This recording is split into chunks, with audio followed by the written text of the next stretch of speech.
Bienvenidos a este podcast, un espacio donde analizamos y reflexionamos sobre los temas que influyen en nuestra sociedad, específicamente en la pedagogía de la educación física. En el episodio de hoy hablaremos sobre el poder. ¿Qué es realmente el poder? ¿Quién lo ejerce? ¿Cómo se construye? ¿Y cómo impacta en nuestra vida cotidiana? ¿Alguien quiere iniciar? Bueno, pues yo creo que el poder, como lo vimos en la clase, pensamos que nada más viene de arriba, ¿no? O sea, que simplemente nos lo aplica, no sé, el presidente, en este caso Sheinbaum, o nos lo aplica el gobierno, las alcaldesas, y pues no, realmente la sociedad se aplica a sí misma el poder. Y si bien no es una cosa como un objeto, no es algo que alguien tenga, sino más bien que es algo que justamente, como ya lo mencioné, se aplica, ¿no? El poder existe cada vez que alguien intenta conducir nuestra conducta. No solamente se limita a prohibir, a organizar o orientar, sino que moldea comportamientos y está presente, por ejemplo, cuando nuestros papás nos dicen a qué hora debemos llegar, o cuando un maestro decide cómo evaluarnos.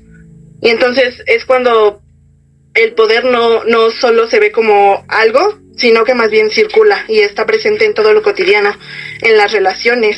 Y como Foucault habla de una microfísica del poder, que no solo se trata de grandes estructuras políticas, sino que prácticas diarias que parecen normales e incluso invisibles. Pues esas prácticas se van como que también normalizando, o sea, porque las leyes están, ¿no? Entonces, nosotros intentamos seguirlas porque, bueno, siempre nos las han puesto como lo que está bien y como lo que está correcto. También siento que en esa parte sería importante ver lo de que decía de las disciplinas. Las disciplinas también lo mencionaba como un contraderecho, o sea, que vulneraba también algunos otros derechos que tenemos, como decía lo de las desigualdades. Al tener a alguien más como esa capacidad de darte a ti esas disciplinas o cosas que esa persona quiere que tú hagas, entonces ahí ya se ve como una forma de desigualdad. ¿Quién puede controlar aquello que tú hagas y tú que no lo puedes controlar? Entonces también ahí como que se pone otro derecho que a lo mejor ¿cómo se diría? Como que se viola a lo mejor, que sería como la libertad de nosotros poder elegir qué es lo que estamos haciendo, cómo nos vamos a comportar, qué vamos a hacer en nuestra vida. Bueno, sí, es que también, por ejemplo, la disciplina es algo que se tiene que ejercer, ¿no? O sea, lo que vimos en clase también fue que el poder es de las personas que lo ejercen, no necesariamente como, pues, también Ali estaba explicando que, pues, no solamente es del parte del gobierno, ¿sí? Sino que poder es del pueblo, que también puede ejercer ese tipo de poder.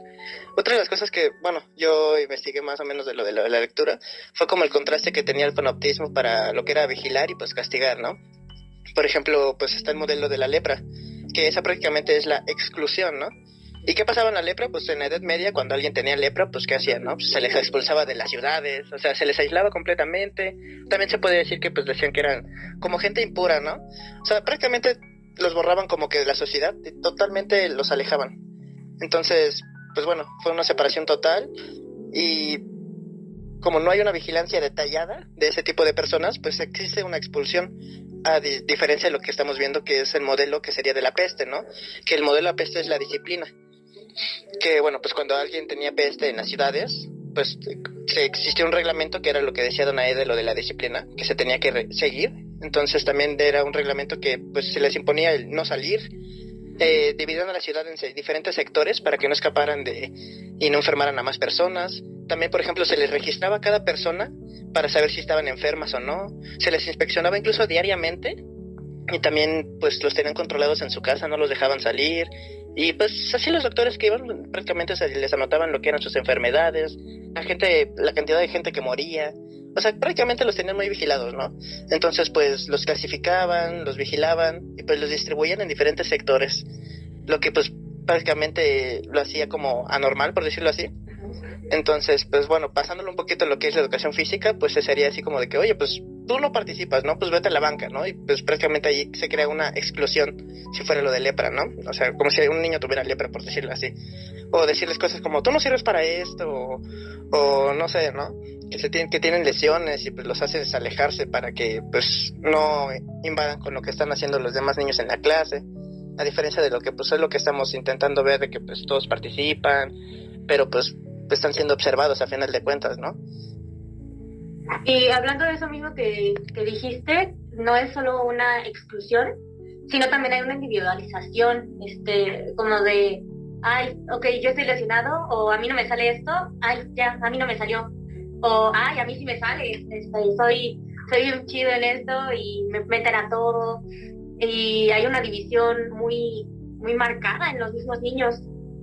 Lo que dijiste de la disciplina, en la lectura decía que hay dos disciplinas, que una es la del bloqueo, que es como para detener las funciones negativas, detener el mal, y la otra es la disciplina del mecanismo, que es la del panoptismo, que es un poder más rápido y eficaz, pero al menos yo siento que están como correlacionadas, porque buscas detener el mal y las funciones negativas teniendo un poder más rápido y eficaz. Entonces, o sea, como que intenta decir que no es lo mismo que la otra disciplina, pero termina teniendo lo mismo a mi parecer.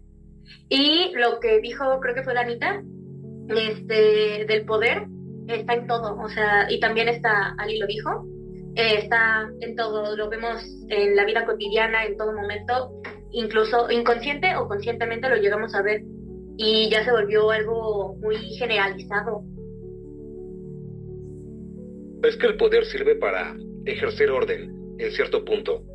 Es para tener, bueno, sonando de una manera un poco conspiranoica, tener controlada a ciertas personas, ciertas sociedades, ciertos grupos de personas que se apeguen y se molden en un lugar, que se comporten de cierta manera, aunque estos llegan a llegar a pensar, a creer que tienen la libertad total, pero hasta cierto punto no. En la clase de educación física, nosotros le damos a elegir a los alumnos que realizan cierta actividad, pero acá viene creo que, si no estoy mal, un ejemplo, la asignación de tareas. Les damos a elegir a los alumnos que realicen ciertas tareas y les hacemos creer que ellos tienen la libertad para poder realizarlas, que tienen toda la libertad, pero lo que ellos no saben es que nosotros somos los que elegimos por ellos, nada más le estamos dando ciertas opciones, entonces el poder está en todo lugar. Bueno, también la idea de lo del panoptismo, ahorita que lo mencionaron, pues yo lo entiendo como una idea de que es un modelo de control social que viene de la prisión panóptica, que en todo momento los presos estaban vigilados, pero ya no solo se aplica a los presos, sino se puede aplicar en escuelas, hospitales, cuarteles, fábricas y todo eso, para ejercer un control desde la idea de que están siendo todos vigilados. Entonces esas personas se autocontrolan porque creen que están vigilados, aunque no del todo sea así. ¿Han visto un experimento, ahorita que comentó eso Alberto, que si están grabando a una persona para ver que esta persona actúe de manera normal, si sabe que está siendo grabado, autorregula su comportamiento, no actúa como ella misma? No sé si lo han visto. A mí me salió un TikTok en donde, bueno, esto ya más como la vida cotidiana, donde un motociclista pues está, digamos, en su carril central, ¿no? Y el carro de atrás viene del otro lado del carril y se va pasando y le va aventando las luces y se le va acercando más a la moto. Y como este muchacho trae una cámara, lo que él hace es subirla, entonces ya empieza a hacer el auto más bien se empieza a poner ya atrás de él, o sea, ya seguir, digamos, el recorrido, por así decirlo.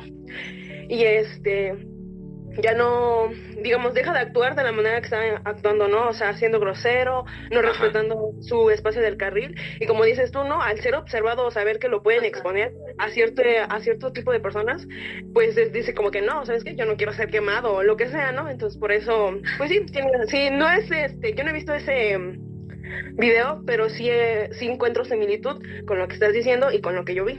Exacto. Yo tampoco he visto ese video, pero así. No, es que yo quería decirles, yo vi un caso, bueno, de un asesino que lo están como que evaluando, digámoslo así, y lo están grabando y todo, pero esto lo hace al contrario, más bien. Siento que él obviamente sabe que lo están grabando y se comporta como de una manera como que más peor, o sea, como una manera como para llamar la atención, ¿sabes? Demostrar su locura, y como que con esto sabe que pues de alguna manera hay, no sé si es una ley, piensa que sea, Pero pues la gente que está mal de la cabeza y hace crímenes o, bueno, comete crímenes, pues se les da esto de que, bueno, no van a la prisión, sino que van a un psiquiátrico y se les puede hasta pasar, ¿no?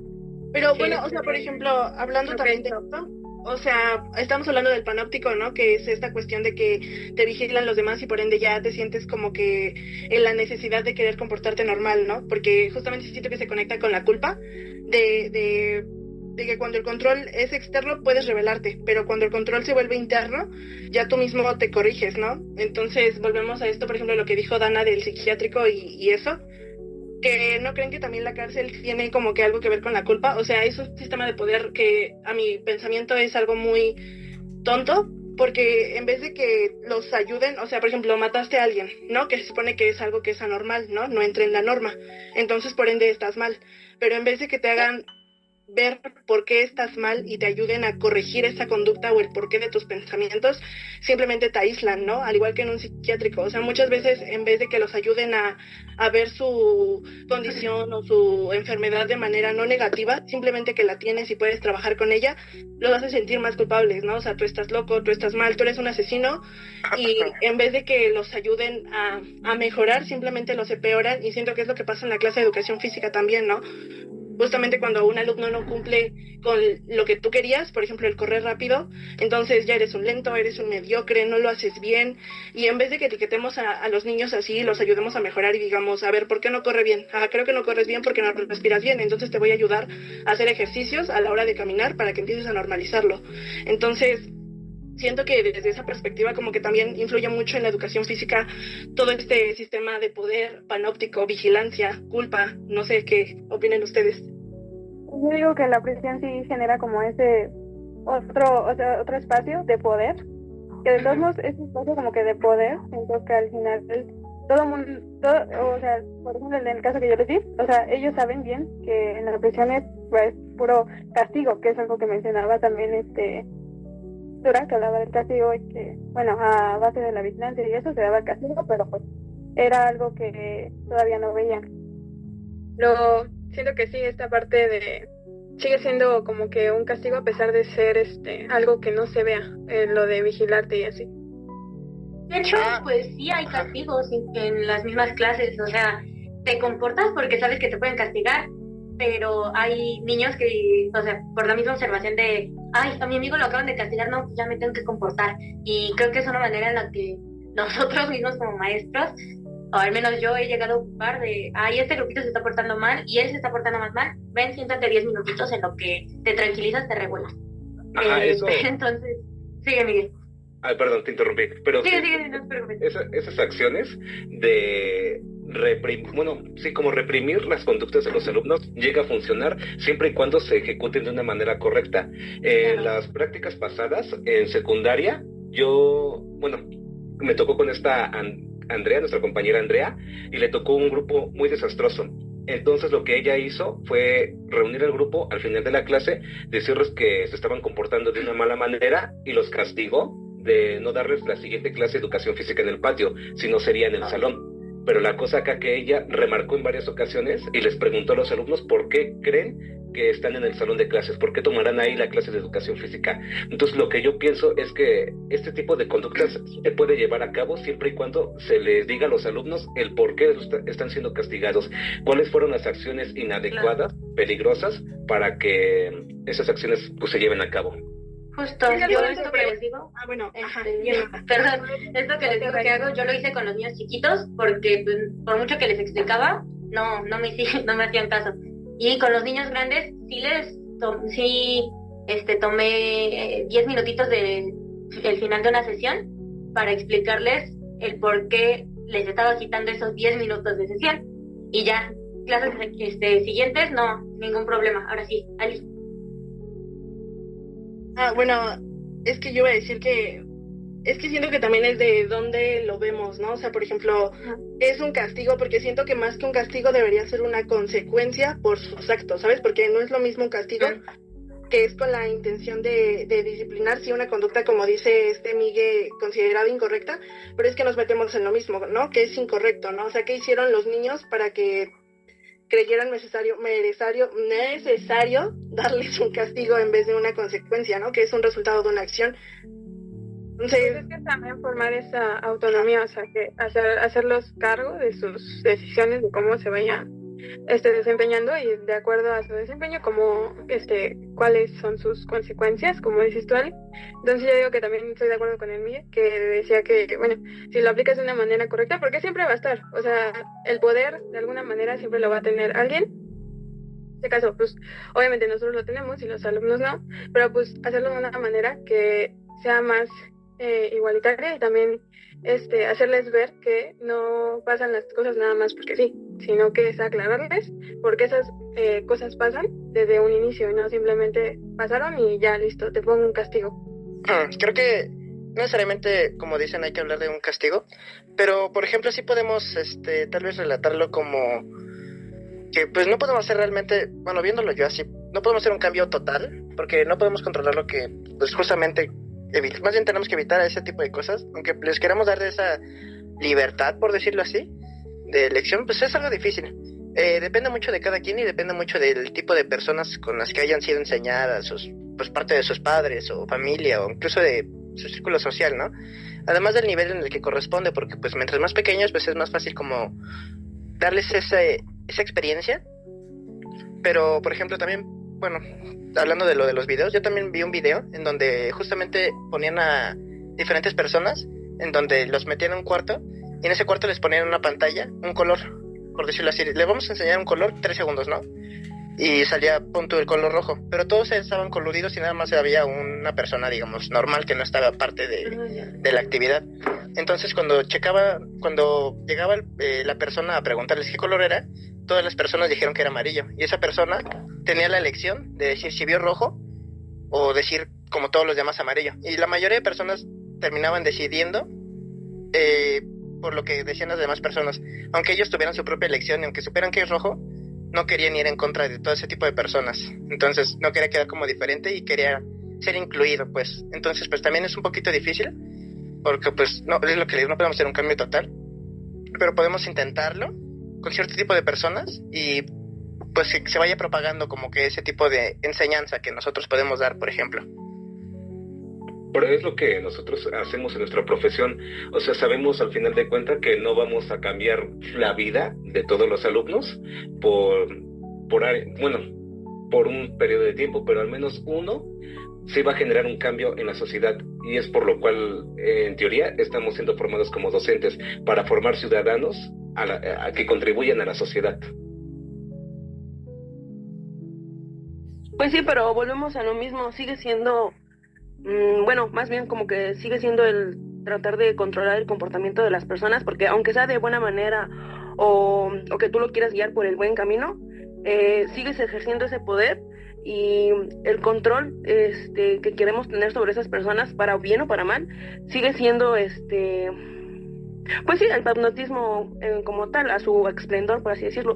Porque o sea, sigues tú queriendo controlar su comportamiento, ya sea de buena manera o de mala manera. De buena manera, no, pues que hagas bien, ¿no? Que sea buena persona, claro, empático, respetuoso, pero sigue siendo control del comportamiento, hay que recordar eso, ¿no? Claro, eso es lo que yo me refería con decirle eso a Miguel. O sea, así como dices, o sea, es un tipo de control, enseñarles como cosas buenas, ¿no?